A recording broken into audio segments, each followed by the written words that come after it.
ஜோதிட நண்பர்கள் அனைவருக்கும் வணக்கம். ஸோ இன்னைக்கு நம்ம பார்க்க போகிற டாபிக் பார்த்தீங்கன்னா திருமணம் தாரதோஷம் பற்றியது. தாரதோஷம் பற்றி தான் நிறைய நம்ம போட்டோம், நீங்களும் நிறைய பார்த்துருப்பீங்க. இந்த வீடியோ பார்க்குறவங்க அத்தனை பேரும் திருமணம் ரிலேட்டடான ஏதோ டவுட்ஸ் இருக்கிறவங்க பார்க்குறீங்க, அல்லது ஜோதிடம் ஆர்வம் உள்ளவர்கள் இந்த வீடியோ பார்ப்பீங்க. அதுல முக்கியமா தாரதோஷம் பற்றி நிறைய பேர் வீடியோஸ் போட்டுட்டு தான் இருக்கிறாங்க. எல்லா அஸ்ட்ராலஜரும் யூடியூப் சேனல்ல வச்சுக்கிறாங்க அத்தனை பேரும் தாரதோஷம் கண்டிப்பா அதை பத்தி ஒரு வீடியோவில் போட்டிருப்பாங்க. ஆனா எல்லாரும் சொல்ற ஒரு விஷயம் என்ன அப்படின்னா, இந்த 30 வயசு தாண்டிச்சுன்னா தாரதோஷம்லாம் வேலை செய்யாது சார், ஆனா பார்க்காதீங்க சார், மேரேஜ் பண்ணிக்கலாம் சார் அப்படிம்பாங்க. சரியா? தாரதோஷம்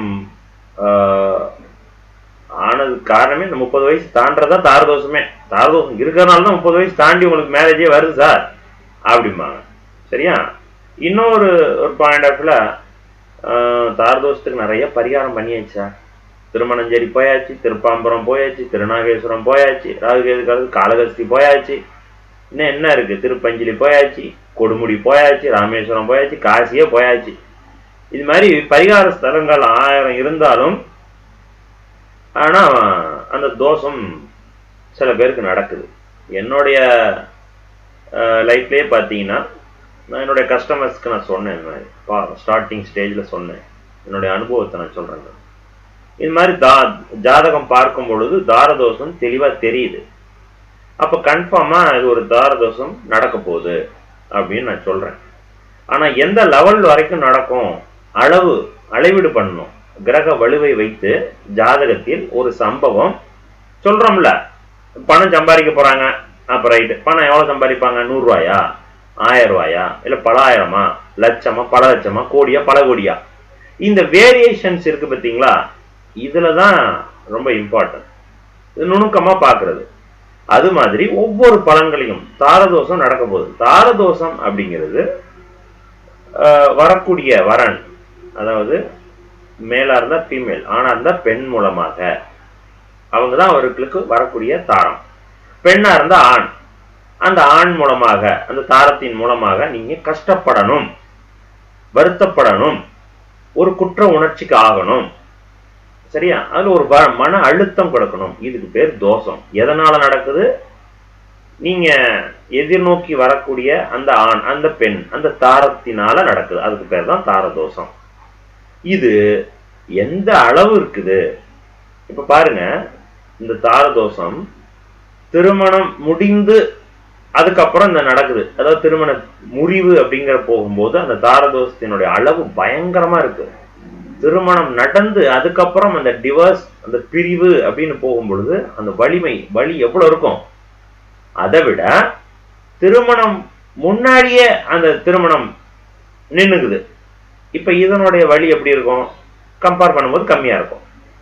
அதற்கு முன்னாடியே திருமணம் பேசி நிச்சயத்துக்கு முன்னாடியே நிக்குது. அப்ப இது திருமணத்துக்கு முதல் நாள் நிக்கிறதுக்கும் திருமணம் நிச்சயத்துக்கு முன்னாடிக்கும் வித்தியாசம் இருக்கு, குறைவா இருக்குது. இப்ப 3 சம்பவமே தாரதோஷத்துக்கான அளவுதான், அளவீடுகள் தான். ஆனா எந்த அளவுக்கு பலமா இருக்கு, எந்த அளவுக்கு பலவீனமா இருக்குங்கிறத பொறுத்து தான் அந்த பலன்.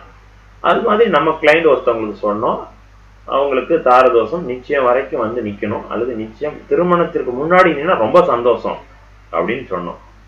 அவங்க அதை கேட்கல. தாரதோஷம் 30 வயசு ஆகுது, அதெல்லாம் ஒன்றும் பிரச்சனை இல்லை, நாங்களும் ஏகப்பட்ட பரிகாரம்லாம் பண்ணியாச்சு, நிறைய பேர்த்துக்கு தான தர்மம்லாம் பண்ணியிருக்கிறோம், சாமிக்கு புடவை சாத்தியிருக்கிறோம், அந்த கோயில் போனோம், இந்த கோயில் போனோம், எல்லாம் பண்ணன்னு சொன்னாங்க.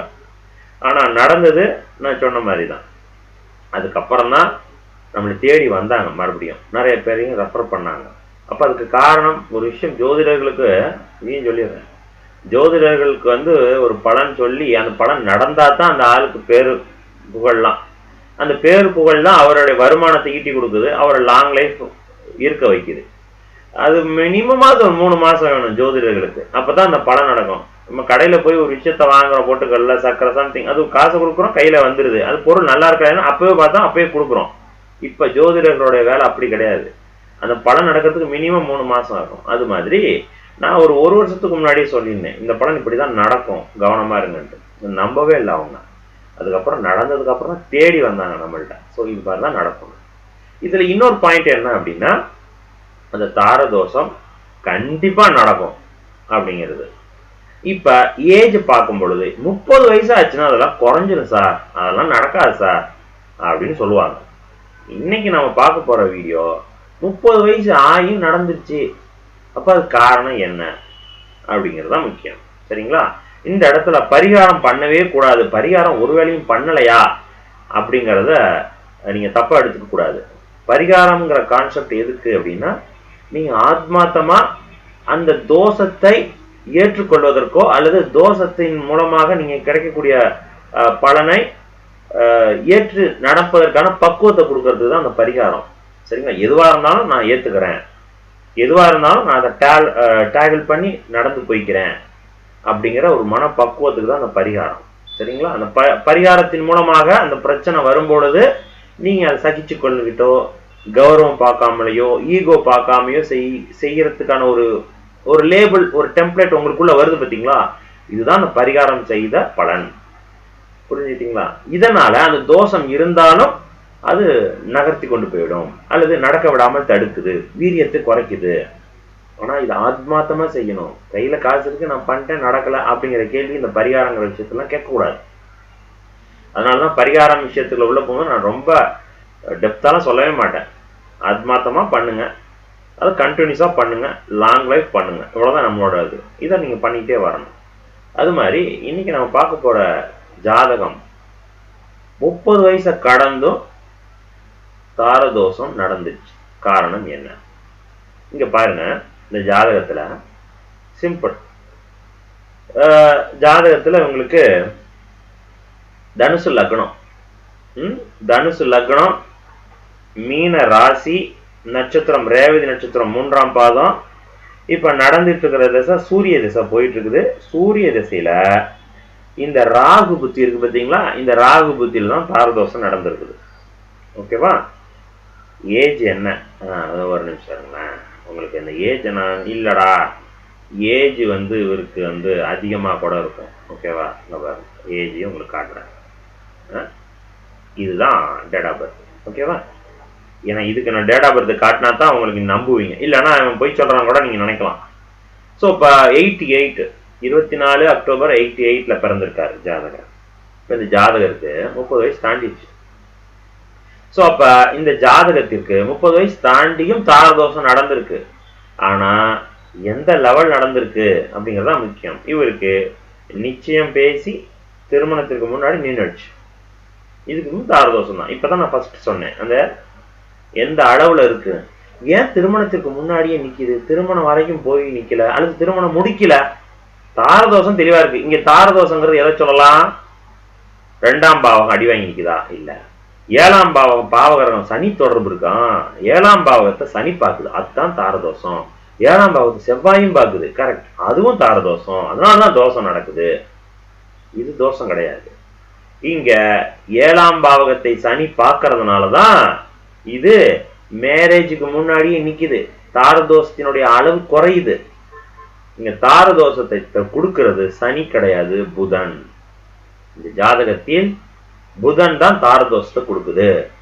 காரணம் என்ன அப்படின்னா, இது ஒரு உபயலக்னம். உபயலக்னங்களுக்கு 7வது பாவகம் பாதகாதிபதி, 7வது பாவகம் திருமணத்தை கொடுக்கக்கூடிய பாவகம். அப்ப திருமணத்துலதான் அந்த பாதகம் தோஷத்தை கொடுக்கணும், அந்த பாதகத்தை கொடுக்கணும். அப்ப 7வது பாவகம் சுபத்துவமா இருந்ததுன்னா சரி, எந்த ஒரு கிரகம் பார்க்கலனாலும் ஓகே. 7வது பாவகாதிபதி பலமாக கூடாது. இங்க 7வது பாவகாதிபதி உச்சம், 7வது பாவகாதிபதி புதன குருவர பார்வை. சரிங்களா? அப்ப கடினமா இருக்குது, தாரதோஷம் செம பலம்.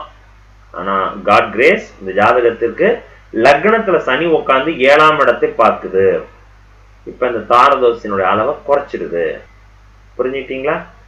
அப்ப கண்டிப்பாக இது திருமணத்திற்கு அப்புறம் தோஷத்தை கொடுக்காது, திருமணத்திற்கு முன்னாடியே திருமணம் ரிலேட்டடான தோஷம் உண்டு. அப்படிதான் நடந்திருக்கு வருது. சரிங்களா? எப்ப? சூரிய திசை ராகு புத்தியில. சூரிய திசை ராகு புத்தியில ஏன் நடந்துச்சு? அதுக்கு காரணம் கோச்சாரம். இந்த வீடியோ மூலமா நீங்க எத்தனை பாருங்க, ஒரு ஜாதகத்துல தாரதோஷம் அப்படிங்கிற ஒரு டைட்டில் கீழே நம்ம என்னென்ன விஷயத்த நம்ம எடுத்துக்கிறோம். ஒரு ஜாதகத்தை இப்படிதான் அனலைஸ் பண்ணணும். இங்க சனி பார்வை நன்மையா இல்ல. ஏன்? தாரதோஷம் திருமணத்திற்கு அப்புறம் நடக்கல, திருமணத்திற்கு முன்னாடியே தடுத்து நிறுத்து காப்பாத்திருக்கு. அப்ப இங்க சனி பார்வை நன்மையா கெடுதலா? நன்மை. 7ஆம் இடத்தோடு சனி பார்வை இருந்துச்சுன்னா தோஷங்கிறாங்களே, இங்க தோஷம் கிடையாது. 2வது பாயிண்ட். இங்க புதன் உச்சமா நிற்பது நன்மையா? நல்ல வரன் தானே வரணும், 7வது பாவம் நல்லது, இங்க தீங்கு கொடுக்குது, தோஷத்தை கொடுக்குது. இன்னொரு பாயிண்ட், இங்க சூரிய திசை ராகு புத்தியில ஏன் இந்த தோஷத்தை கொடுத்தது? இதுக்கு ஜாதகத்துல இருக்கக்கூடிய ராகுவை நீங்க தொடக்கூடாது, கோச்சாரத்துல இருக்கக்கூடிய ராகு தான் தொடணும். கோச்சாரத்துல ராகு இந்த ஜாதகருக்கு நடக்கக்கூடிய சூரிய திசை ராகு புத்தி காலகட்டம் 2022-23 இந்த காலகட்டத்தில் ராகு கோச்சாரத்துல எங்க நிக்கிறார்? மீன ராசியில நிக்கிறாரு. மீன ராசிக்குள்ள உள்ள போயிட்டாருன்னா ராகு செவ்வாய் வேலை செய்யணும், சந்திரன் வேலை செய்யணும், புதனுடைய வேலையும் செஞ்சாகணும். அதனால புதன் வேலையான திருமணத்தை எடுக்கிறாரு. ஆனா திருமணத்தை கொடுக்குறாரா? திருமணத்துல தோஷத்தை கொடுக்குறாரு. அந்த தோஷம் திருமணத்துக்கு முன்னாடியே நிக்கிறதுக்கான சனி 7ஆம் இடத்தை பார்க்கிறது. சரியா? அப்ப இந்த வீடியோ மூலமா ஒரு டைட்டில் கீழே நம்ம எத்தனை கண்டென்ட் பலனை நம்ம எடுத்துக்கிறோம், எவ்வளவு விஷயத்த நம்ம கேதர் பண்றோம். ஸோ இப்படிதான் பலன்கள் நடக்குது. ஸோ அதனால இவருக்கு 30 வயசு ஆயிடுச்சு, அது தாண்டிடுச்சு, இருந்தும் தாரதோஷம் நடக்குது. இங்க 30 வயசு தாண்டினாலும் தாரதோஷம்லாம் குறைஞ்சிடுச்சு, அதனாலதான் அதெல்லாம் கணக்கு கிடையாது. கன்ஃபார்மா அந்த காலகட்டம் நடக்கும். நான் எப்பவுமே நம்மள்ட்ட கஸ்டமர்ஸ் யாரும் வந்தாலும் இது மாதிரியான ஜாதகங்கள் இருந்துச்சுன்னா ஃபர்ஸ்ட் கேள்வி, ஏதாவது திருமணம் ரிலேட்டடா இதுக்கு முன்னாடி பேசி நின்றுடுச்சான்னா கேள்வி கேட்பேன். இந்த ஜாதகத்தை பார்த்த உடனே அந்த மாதிரி ஏதாவது இருந்துச்சுன்னா சந்தோஷப்படுங்க. திருமணத்திற்கு முன்னாடி நின்றுடுச்சா சந்தோஷம், நடக்கவே இல்லை சார் இப்பதான் சார் நாங்க பார்த்துக்கிட்டு இருக்கிறோம்னா ரொம்ப கவனமா இருங்க, ரொம்ப கவனமா இருங்க. எப்ப வேணாலும் நிக்கணும்னு விருப்பப்படுங்க. அப்படி நின்றுடுச்சுன்னா ரொம்ப சந்தோஷம், நிக்கலன்னா ரொம்ப கேர்ஃபுல்லா ஹேண்டில் பண்ணணும். திருமணம் ஆனதுக்கு அப்புறம் ரொம்ப கவனமா ஹேண்டில் பண்ணணும். இதுல சனி செவ்வாய் இருந்துச்சுன்னா கன்ஃபார்மா நான் சொல்றதுக்கு முன்னாடி ஆமா சார் நின்றுச்சு சார், பேசி நின்றுச்சு சார், திருமணத்துக்கு முதல் நாள் நின்று போச்சு சார். நம்ம பாக்குறோம்ல, பேப்பர்ல டிவிலாம் பார்ப்போம்.